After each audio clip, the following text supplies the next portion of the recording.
கொடுத்துருங்க. மாண்பு மின்துறை அமைச்சர் அவர்கள். மாண்புமிகு பேரவைத் தலைவர் அவர்களே, நமது சட்டமன்ற உறுப்பினர் சொல்கிறப்போ அதாவது 3000க்கும் மேற்பட்ட கேங்மேனுடைய டிரான்ஸ்ஃபர் பற்றி சொல்லியிருந்தார். நாங்கள் குறிப்பிட்றப்போ அதான் சொல்லியிருப்போம். அதாவது இங்கே வந்து ஆட்கள் பற்றாக்குறை கண்டிப்பாக இருக்குது. பற்றாக்குறை காரணமாக ஒரு சில இடங்களில் அவர்களுக்கு தேவையான பேக்கப் ஆள் இல்லை, அதனால் டிரான்ஸ்ஃபர் பண்ண முடியல. ஏன்னா கடந்த ஆண்டுகளில் 343 பேர் தான் நம்ம எடுக்கப்பட்டிருந்தோம். ஸோ அது ஒரு முக்கியமான விஷயம். அடுத்ததாக ஏதோ செய்தியாளர் சந்திப்பின் போது ஏதோ தடித்த வார்த்தைகளால் ஏதோ முறைகேடுகள் அப்படிலாம் சொன்ன மாதிரி சொன்னார். நாங்கள் எதுவும் சும்மா பொதுவாக யாரும் எதுவும் சொல்லலை. இந்த துறையில் அமைச்சராக வந்த பொழுது முதல்வருடைய உத்தரவின் பேரில் கடந்த 5 ஆண்டுகள் நடந்த அனைத்து டெண்டர்களையும் அனைத்து ஒப்பந்தங்களும் தீவிரமாக ஆராய்ந்து அதில் 4 அமைச்சர்கள் மாறின பிறகும் எல்லாவற்றையும் ஆராய்ந்து 45 டெண்டர்களில் பெரிய அளவில் முறைகேடுகள் கண்டுபிடிக்கப்பட்டு அது டிபிஎஸ்சி விஜிலன்ஸுக்கும் ரெஃபர் பண்ணப்பட்டு வழக்கும் பதிவு செய்யப்பட்டு அதுவும் தற்போது விசாரணையில் நடந்து வருகிறது. அவருக்கும் தெரியும் அது விசாரணையில் நடந்து வருகிறது. அது இல்லாமல் இப்போ வந்து கடன் வாங்கப்படும்னா, ஏன்னா இது தனி நிறுவனம், இது கார்ப்பரேஷன், இது பொதுத்துறை நிறுவனம். இந்த நிறுவனம் இது ஒரு அளவுக்கு தான் அரசு இதுக்கு நிதி கொடுக்குமே தவிர இது தானாக இயங்க தாங்க இயங்கக்கூடிய ஒரு நிறுவனம். கடன் வாங்கி தான் செய்ய முடியும். ஆனால் கடனை வாங்குற போது அந்த கடன் எப்படி நம்ம பயன்படுத்துகிறோன்னு இருக்கும், எங்கெங்கே பயன்படுத்தணும்னு இருக்கணும். பெரிய அளவில் ஆட்களும் வேலைக்கு எடுக்காமல், பெரிய அளவில் இன்ஃப்ராஸ்ட்ரக்சரும் நம்ம அதிகரிக்காமல், எதுவுமே செய்யாமல், அதுவும் ஏன்னா மற்ற துறையில் இருந்தப்போ அவர் வந்து மற்ற துறையில் இருந்தப்போ அவர் வேலைக்கு அதிகமாக ஆள் எடுக்கக்கூடியவர் தான். ஆனால் இந்த துறைக்கு வந்த பிறகு போக்குவரத்தில் இருந்தப்போ நிறைய ஆட்களை வேலைக்கு எடுத்திருக்கிறார். அதெல்லாம் எடுத்தது போனவரில் நல்ல சிறப்பாக வேலைக்கு ஆட்களை எடுக்கக்கூடியவர் தான் அந்த முன்னாடி நம்மளுடைய சட்டமன்ற உறுப்பினர். ஆனால் இந்த துறையில் மட்டும் வேலைக்கு ஆட்கள் எடுக்கவில்லை. ஏன்னா அவருக்கு இது போக நிறைய மற்ற விஷயங்கள் மற்ற வேலைகள் நிறைய இருந்திருக்குது. அதனால் கண்டிப்பாக இது கடனை வைத்து தான் சமாளிக்க முடியும். அதை எப்படி பயன்படுத்தணும் இருக்கு. கண்டிப்பாக ஒவ்வொரு ரூபாயும் மக்கள் பயன்பாட்டுக்கு இந்த வாரியத்திற்கு சரியாக பயன்படுத்தப்படும் என்பதை தெரிவித்துக் கொண்டு என்னுடைய பதில் உரையில் எல்லாவற்றையும் விரிவாக விளக்கம். மாண்புமிகு எதிர்க்கட்சி தலைவர் உட்காருங்க. சொல்லுங்க. மாண்புமிகு அமைச்சர் மின்துறை அமைச்சர் பேசிக்கிட்ட பொழுது 5 வருஷத்தில் 4 அமைச்சர் நாங்கள் இப்போ பார்க்குறோம். இப்போ தாவேக அரசு எத்தனை அமைச்சர்கள் மாற்றுறீங்களா, இல்லை எல்லா அமைச்சர்களும் அப்படியே இருப்பாங்களா, எந்த மாற்றமும் இருக்காதாங்கிறத மக்கள் பொறுத்திருந்து பார்ப்பாங்க. அது முதலமைச்சருடைய சிறப்பு. இது யார் அமைச்சராக இருக்க வேண்டும், எந்த துறைக்கு யார் அமைச்சராக இருக்க வேண்டும், முதலமைச்சருடைய தனிப்பட்ட விருப்பம். அது ஆகையால் ஒரு துறையில் வந்து அதாவது சொல்லுகின்ற பொழுது கருத்துக்கள் வந்து அது போக்குவரத்து துறையில் அதிக ஆட்கள் எடுத்தாங்க, இதில் ஒரு சரியான ஒரு சட்டமன்றத்தினுடைய நிகழ்வாக தெரியல. அது நாங்களும் சொல்ல முடியும். நீங்க வந்து இது வரைக்கும் எஸ்சி கூட்டமே நடத்தல, மின் விநியோகத்தில் மின்சார விநியோகத்தை செய்வதற்கான கூட்டமே நீங்க நடத்தல, அப்புறம் எப்படி சீரான மின் விநியோகம் செய்ய முடியும்? அதனாலதான் தமிழ்நாடு முழுக்க மின்வெட்டு ஏற்படுது. லேசா மழை பெஞ்சா சென்னையில் 2 நாளா மழை இல்ல, கரண்ட் இல்ல. இது யதார்த்த சொல்றேன். நாங்க என்ன சொன்னோம்னா 4 அமைச்சர்கள் இந்த துறைக்கு மாற்றப்பட்டிருக்கு. 4 முறை அமைச்சரவை மாற்றம் நடந்திருக்கு. 4 முறை மாற்றப்பட்டு இந்த துறையில் என்னென்ன நடந்திருக்குன்னு நம்ம சொல்றோம். அதெல்லாம் ஒன்றும் தப்பு இல்லை. அவர் ஏற்கனவே வந்து வேலைக்கு ஆள் எப்படி எடுத்தான்றதில் வேலைக்கு ஆள் எடுப்பதில் வல்லுனர். அது வல்லுனர்னு ஊருக்கே தெரியும். அது எடுத்தவரை இங்கேயே எடுக்கலன்னு தான் கேட்குறோம். எடுத்திருந்தா நல்லபடியாக இருந்திருக்கும், இப்போ நடந்திருக்கும். அடுத்ததுக்கு போகலாம். நன்றி. மாண்புமிகு எதிர்க்கட்சி தலைவர் உட்காருங்க. பேரவைத் தலைவர் அவர்களே, ஒரு முக்கியமான விஷயத்தை இங்கே பதிய வைக்க விரும்புகின்றேன் உங்கள் மூலமாக. நேற்று முன்தினம் அரசு அறிவிச்சிருக்கிறது, அனைத்து சட்டமன்ற உறுப்பினர்களுக்கும் புதிய வாகனம் இந்த அரசு வழங்குவதாக முடிவெடுத்து அறிவிச்சிருக்கிறீங்க. இல்லை, எங்களுடைய திராவிட முன்னேற்ற கழகத்துடைய நிலைமை இந்த அரசில் சபையில் நான் பதிய வைக்க விரும்புகின்றேன். ஏற்கனவே தமிழ்நாடு அரசு கடும் நிதி நெருக்கடியில் இருப்பதாக மாண்புமிகு முதலமைச்சர் அவர்களே கூறி வருவதால் எங்களுடைய கழக தலைவர் மாண்புமிகு முன்னாள் முதலமைச்சர் திரு முத்துவேல் கருணாநிதி ஸ்டாலின் அவர்களின் அறிவுறுத்தலின் பேரில் திராவிட முன்னேற்ற கழகத்தைச் சேர்ந்த 59 சட்டமன்ற உறுப்பினர்கள் இவ்வாகனங்களை பெறுவதில்லை என்று முடிவெடுத்துள்ளோம்.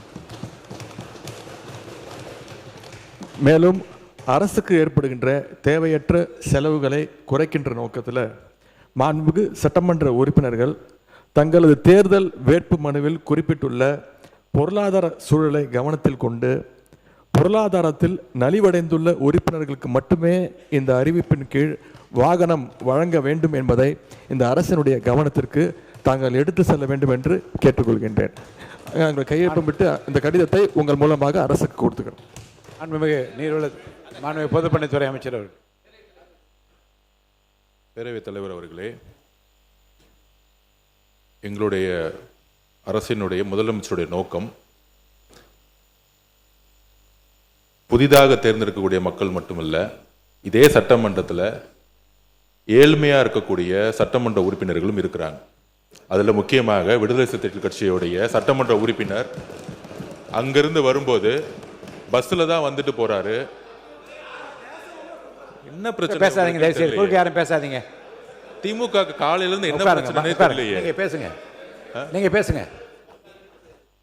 எதிர்க்கட்சி தலைவர் ஒரு பதில பதிவு பண்ணா நாங்க அது பதிவு பண்றோம். பண்ணுங்க. அப்ப விசிகேல இருந்து ரொம்ப ஏழ்மையா இருக்கக்கூடிய ஒரு உறுப்பினர் கேட்கிறாரு. அவருடைய குரல் யார் யாரெல்லாம் பஸ்ல வராங்க, யார் யாரெல்லாம் ட்ரெயின்ல வராங்க, அவருடைய குரலா இருந்துச்சு. அப்ப முதலமைச்சர் அனௌன்ஸ் பண்ணும் பொழுது பொதுவா அவையை பொறுத்த வரைக்கும் எல்லோரும் சமம்னு நினைக்கக்கூடிய ஒரு முதலமைச்சர், அதுதான் ஒரு புரோட்டோகால். அப்ப எங்க பொதுச்செயலாளர்கிட்ட கார் இருக்கு, என்கிட்ட கார் இருக்கு, இங்க இருக்கக்கூடிய எல்லாருக்கும் கார் இருக்கு. நாங்க போய் சட்டமன்ற உறுப்பினர் கார் வேணும்னு கேட்க போறது இல்லை. இது ஒரு அடிப்படையா இருக்கவங்களுக்கு புரிதல் இருக்கும். அரசியலா நினைச்சாதான் இது அரசியல். எங்க ஏழ்மையா இருக்காங்களோ அவங்க விண்ணப்பத்தை கொடுப்பாங்க. இது சட்டமன்ற உறுப்பினர்களுடைய ஒரு உரிமையா மாற்றப்பட்டு தமிழக வெற்றி கழகத்தில் யார் யாருக்கெல்லாம் கார் இருக்காங்களோ நாங்க யாருமே கார் கேட்க போறது இல்லை. இதுதான் எங்களோட நிலைப்பாடும். இதுதான் எங்களோட நிலைப்பாடும். எங்ககிட்ட 2-3 கார் இருக்கு, நாங்க போய் சட்டமன்ற உறுப்பினர் கார் கேட்க போறது இல்ல. நம்ம மன்னார்குடி எம்எல்ஏ சொன்னாரு, என்கிட்ட 4 கார் இருக்கு, ஆனா என்னுடைய தனிப்பட்ட கார்ல போகும்போது அரசு அதிகாரிகள் முன்பு அரசு கார்ல போனா நான் ஒரு மரியாதை இருக்கு. இப்ப மாண்புமிகு எதிர்க்கட்சி தலைவர்கிட்ட 2-3 வீடு இருக்கு, ஆனா அரசு பங்களால இருக்கிறாருல்ல. அவர் லெட்டர் என்கிட்ட தான் கொடுத்தாரு, பொதுப்பணித்துறை அமைச்சரா என்கிட்ட தான் கொடுத்தாரு. எனக்கு அரசு துறையுடைய பங்களா வேணும்னு கொடுத்தாரு. உடனே நம்ம கேட்க முடியுமா? மாண்புமிகு எதிர்க்கட்சி தலைவருக்கு 2-3 பங்களா இருக்கு, அதனால அரசு துறை பங்களா கொடுக்க மாட்டோம்னு சொல்ல முடியுமா? எங்களுடைய முதலமைச்சர் சொன்னாரு, அவர் கோரிக்கை கொடுத்தாரு, உடனடியா கொடுத்துருவோம்னு சொன்னோம். இது உடனே இல்ல இங்க இருக்கவங்க எல்லாருக்கும், அதாவது இங்க இருக்க எல்லாருக்கும் பங்களா கொடுக்கலாமான்னு கிடையாது. இது ஒரு புரோட்டோகால், அவ்வளவுதான். இந்த புரோட்டோகால்ல அமைச்சர்களுக்கு கார் கொடுக்கப்படுது, வீடு கொடுக்கப்படுது, 4 உதவியாளர் கொடுக்கப்படுறாங்க.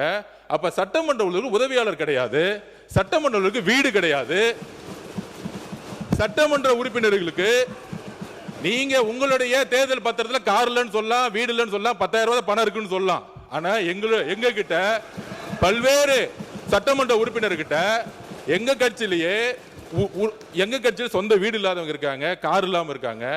அது மாதிரி மற்ற கட்சிகளையும், தாவேகா மட்டுமில்ல, எல்லா கட்சியும் கம்யூனிஸ்ட் தோழர்கள் அங்கிருந்து வராங்க. அண்ணன் மாரிமுத்து அண்ணன் கிட்ட கார் கிடையாது. இதுதான் கம்யூனிஸ்ட் தோழர்களுடைய நிலைப்பாடு.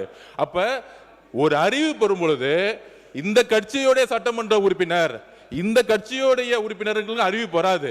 முதலமைச்சர் பொதுவா எல்லோருக்கும் ஒரு அறிவிப்பை கொடுக்கிறாரு. அதுல தமிழக வெற்றி கழகத்தோட நிலைப்பாடு, ஏற்கனவே கார் இருக்கவங்க அப்ளை பண்ண மாட்டாங்க, இதுதான் நிலைப்பாடு. இது எல்லா கட்சியோட நிலைப்பாடு அப்படிதான். ஆனா அறிவிப்பு தனி செயலாளர்ங்கிற அறிவிப்பு, ஒரு சட்டமன்ற உறுப்பினர் 3 லட்சம் மக்களை போய் பார்க்க வேண்டிய நிர்பந்தம் இருக்கு, அவரோட தொகுதிக்கு போக வேண்டிய நிர்பந்தம் இருக்கு, ஊர்ல இருந்து வர வேண்டிய நிர்பந்தம் இருக்கு. அதனால இது ஒரு உரிமையா பண்ணிருக்கார தவிர இதுல ஆடம்பரம், காருங்கிறது ஆடம்பரம் கிடையாது, மக்களை சந்திக்கக்கூடிய ஒரு தேவை. ஊழல் இல்லாத சட்டமன்ற உறுப்பினர்களுக்கு கார் இன்னைக்கு தேவையான மக்களை பார்க்க போனோம், அதுதான் நாங்க பதிவு பண்றோம். பிளே ஸ்டோர் மற்றும் ஆப் ஸ்டோரில் இருந்து பாலிமர் செயலியை QR கோடு மூலம் பதிவிறக்கம் செய்யுங்கள். செய்திகளை உடனுக்குடன் பெறுங்கள்.